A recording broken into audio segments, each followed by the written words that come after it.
श्री शिवाय नमस्तु भयम। दोस्तों, जैसा कि आप सभी लोग जानते हैं कि 12 अप्रैल 2026 यानी रविवार को पड़ रही है वैशाख महीने की कृष्ण पक्ष दशमी तिथि, जो बहुत ही खास है। और दोस्तों, ये वो तिथि है जो कि वैशाख महीने में रविवार को पड़ रही है। दोस्तों, इसी दिन किया जाने वाला पंडित जी द्वारा बताया गया एक लाल फूल और एक सफेद फूल वाले उपाय आप लोगों को जरूर करना चाहिए, क्योंकि दोस्तों ये एक ऐसा उपाय है जो कि हर दिन नहीं किया जाता। वैशाख महीने में जो रविवार की दशमी तिथि आती है उसी दिन किया जाता है। अगर आप लोगों ने इस उपाय को नहीं किया है या किसी कारणवश नहीं कर पाए हो तो इस वैशाख रविवार दशमी तिथि के दिन इस उपाय से मत चूकना। दोस्तों देखिए, ये दिन इतना खास होता है, इतना महत्वपूर्ण होता है। देखा गया है कभी बड़े बड़े पूजा पाठ अनुष्ठान से जो मनोकामना पूर्ण नहीं होती है, वो वैशाख रविवार के दिन एक छोटे से करने से ही आपकी मनोकामना पूर्ण हो जाती है। और बहुत सारे लोगों ने इस उपाय को किया भी है और उनको इस उपाय को करने का फल भी जरूर मिला है। अगर आप लोग भी इस उपाय को इस रविवार के दिन करना चाहते हैं तो आप इस उपाय को पहले अच्छे से समझ लेना, सुन लेना, उसके बाद करना। आपको इस उपाय का फल जरूर मिलेगा, आपकी सभी मनोकामनाएं पूरी हो जाएंगी। दोस्तों, हम आपको यहाँ पर बता दें कि ये जो एक लाल फूल और एक सफेद फूल वाले उपाय है, ये उपाय पंडित जी ने अपनी अभी की सीहोर की कथा में ही बताया है। उपाय को करने से आपके घर में चाहे किसी भी प्रकार की दुख और समस्या क्यों ना चल रही हो, आपको उसका कारण भी नहीं पता है कि भाई ये समस्या किस कारण से चल रही है। उसका कुछ भी कारण हो सकता है, जैसे पितृदोष हो सकता है, कालसर्प दोष हो सकता है, या किसी भी तरह का मंगल दोष भी हो सकता है, और भी बहुत तरह के दोष होते हैं, कुछ भी हो सकता है। पर आपको इस उपाय को करने के लिए अपने दोष को पता लगाने की भी जरूरत है। आपके घर में किस कारण से इतनी दुख और परेशानी आ रही है वो भी आपको पता लगाने की जरूरत नहीं है। बस रविवार को दशमी तिथि के दिन इस उपाय को कर लेना है, क्योंकि इसी एकमात्र उपाय को करने से आपके पूरे घर परिवार में सुख और शांति हो जाएगी। आपके घर में अच्छे अच्छे काम होने लगेंगे। आपकी जो भी मनोकामना होगी वो भी धीरे धीरे करके पूर्ण होना शुरू हो जाएगी।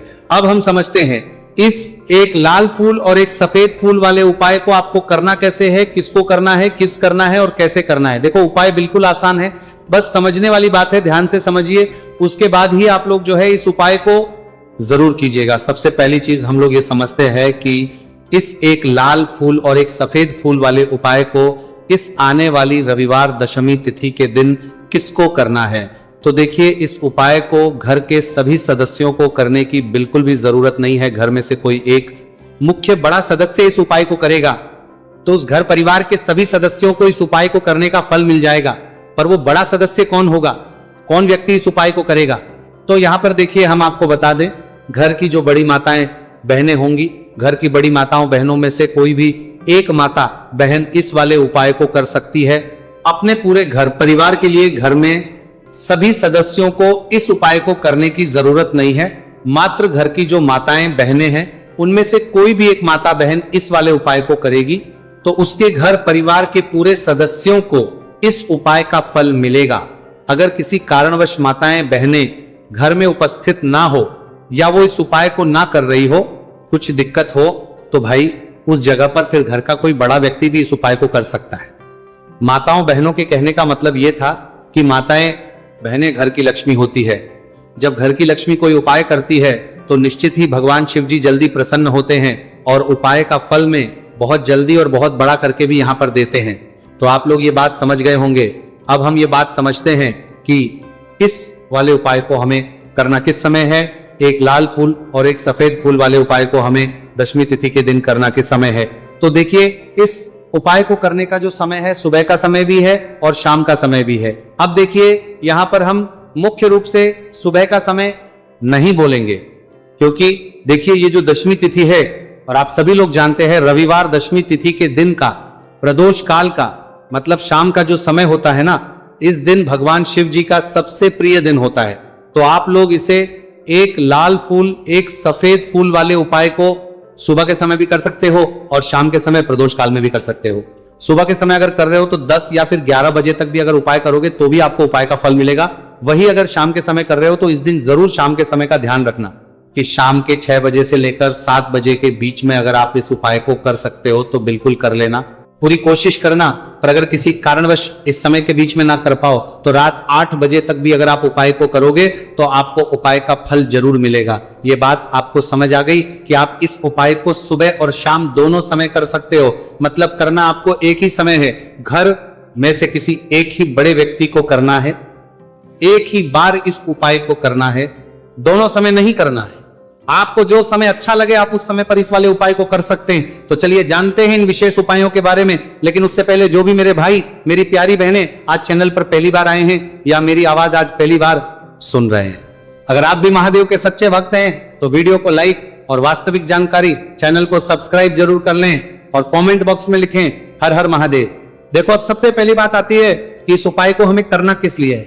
जैसा कि हमने अभी आपसे बोला कि इस उपाय को करने के बाद आपके जीवन में बहुत सारी खुशियां आएंगी, आपकी मनोकामनाएं पूर्ण होंगी, आपकी धन की समस्या दूर होगी, आपकी पैसों की समस्या दूर होगी। अब देखिए, अगर आप लोग सोच रहे हो कि भाई हमें अपना घर बनाना है पर घर बनाने के लिए पैसा नहीं है, हमें गाड़ी लेना है पर गाड़ी लेने के लिए पैसा नहीं है, हमें जमीन लेना है पर जमीन के लिए पैसों की कमी पड़ रही है, अगर ऐसी ही दिक्कत परेशानी या किसी भी तरह की धन से जुड़ी हुई समस्या या पैसों से जुड़ी हुई समस्या अगर आपके जीवन में चलते हैं रही है तो यह उपाय निश्चित ही आपके जीवन में बहुत सारे फला कर दे सकता है। इसीलिए अगर आपके घर में बहुत ज्यादा दिक्कत समस्या परेशानी चल रही है, धन से जुड़ी हुई पैसों से जुड़ी हुई, धन की बहुत ज्यादा कमी आ रही है, पैसों की आवक नहीं हो रही है, तो भाई आप लोगों को इस वाले उपाय को जरूर करना चाहिए। घर में से किसी एक भी बारे व्यक्ति को अब इस उपाय में करना क्या है वो सबसे पहले हम लोग जान लेते हैं। उपाय की सामग्री हम लोग सबसे पहले जानते हैं कि इस उपाय में किस किस चीज की आवश्यकता पड़ेगी। तो देखिए, उपाय का नाम तो एक लाल फूल और एक सफेद फूल वाला उपाय है, पर इस उपाय में कुल मिलाकर 4 सामग्री हमें लगने वाली, जो कि पंडित जी ने खुद सीहोर वाली कथा में बताया है, और जो हम आपको उपाय बताते हैं वो पंडित जी द्वारा बताए गए होते हैं, अलग से हम कुछ भी नहीं बताते। तो यहाँ पे हम लोग समझते हैं कि इस उपाय की सामग्री क्या है। तो देखो, उपाय की जो सामग्री है वो 4 सामग्री है, जिसमें से सबसे पहली सामग्री है एक बेलपत्र। देखो, बेलपत्र क्या होती है? बेलपत्र जो शिव की शिवलिंग पर चढ़ती है। दूसरी चीज है एक शमीपत्र, शमीप्र शिवलिंग पर ही चढ़ता है। तीसरी चीज है दोस्तों एक लाल फूल, उपाय का नाम है, तो एक यहाँ पर आपको लाल फूल लेना है। अब ये लाल फूल कौन सा लेना है? देखो, शिवलिंग के ऊपर जो लाल फूल चढ़ता हो उनमें से कोई भी एक लाल फूल पसंद कर लेना और वो कहीं से तोड़कर या कहीं से खरीद कर लेकर आना और उस लाल फूल को उपाय में प्रयोग कर लेना। उसके बाद में एक सफेद फूल का विशेष रूप से ध्यान रखना, जो सफेद फूल शिवलिंग पर चढ़ता हो सिर्फ वही सफेद फूल लेकर आना, इसके अलावा कुछ मत लेकर आना, लेकिन केतकी का मत लेना। तो एक एक मात्रा में ही आपको ये चारों सामग्री चाहिए, एक बेलपत्र, एक शमीपत्र, एक लाल फूल और एक सफेद फूल। ये चारों सामग्री आप लोग तैयार करके रख लें। प्रदोष काल में या सुबह के समय जब भी आप इस उपाय को कर रहे हैं, जैसे ही आपके उपाय की सामग्री तैयार हो जाती है तो क्या हम सीधा उपाय को करने के लिए इन चारों सामग्री को उपाय करने के लिए जा सकते हैं? नहीं तो यहां पर आपको इस बात का ध्यान रखना है कि हम भगवान शिव जी को प्रसन्न करने के लिए तो जा रहे हैं, हम अपनी मनोकामना को पूर्ण करवाने के लिए तो जा रहे हैं, पर हमें यह दर्शाना बिल्कुल भी नहीं है कि हम सिर्फ अपने फायदे के लिए भगवान शिव जी के मंदिर में आए हैं। इसलिए हम इस उपाय को करने के साथ साथ में भगवान शिव जी की पूजन अर्चना के लिए कुछ सामग्री भी जरूर लेकर जाएंगे। जैसे कि सुबह समय अगर आप उपाय को कर रहे हो इस एक लाल फूल और एक सफेद फूल वाले उपाय को, तो भाई सुबह के समय आपको एक लोटा जल लेकर जाना है। जो लोग प्रतिदिन शिव जी के मंदिर जाते हैं, पूजन अर्चना करते हैं, जल चढ़ाते हैं, फूल बेल पत्र सब कुछ चढ़ाते हैं, भाई वो अपनी पूजन अर्चना वैसी की वैसी ही करना। बाकी जो सिर्फ उपाय को करने के लिए जा रहा है, जो कुछ भी लेकर नहीं जा रहा है, उसे कम से कम एक लोटा जल अपने घर से भरकर लेकर जाना, अगर आप उपाय को कर रहे हो, है ना। क्योंकि इस वाले उपाय को आप भगवान शिव जी की पूजन अर्चना करने के बाद ही करना। वहीं अगर बात करें शाम के समय की, अगर कोई व्यक्ति शाम के समय प्रदोष काल में वाले उपाय को कर रहा है, तो भाई आपको मात्र एक घी का दीपक तैयार करना है। ये बात हम हमेशा बोलते हैं, शाम के समय प्रदोष काल में कोई कर रहे हो ना, तो दीपक का विशेष महत्व होता है। रविवार दशमी तिथि दिन का प्रदोष काल में जो भी व्यक्ति दीपक जलाता है ना भगवान शिव जी के मंदिर में, भाई उसके जीवन से सारी दुख और परेशानियां भी दूर होती है। तो भाई इस दिन दीपक का विशेष रूप से ध्यान रखना आप लोग। अगर आप इस उपाय को शाम के समय प्रदोष काल में कर रहे हो, है ना। ये जो दीपक आप लोगे, ये आटे का लोगे, जो आटा आप गूंदोगे उसके अंदर कुछ भी मत डालना, मात्र सादा आटा लगाकर उसे तैयार कर लेना और एक मीडियम साइज का दीपक तैयार कर लेना। दीपक न ज्यादा छोटा हो न ज्यादा बड़ा हो, है ना। उसके बाद में दीपक आपका तैयार हो जाए तो इसके अंदर जो बत्ती रखोगे वो गोल बत्ती रखोगे। देखो गोल बत्ती भी दो तरह की होगी, एक बाजार की और एक घर वाली। तो कोशिश करना अपने घर में जो रुई रखी हुई है उस रुई से आप लोग एक गोल बत्ती अपनी हाथों से बनाओ, उपाय का फल अच्छा मिलता है।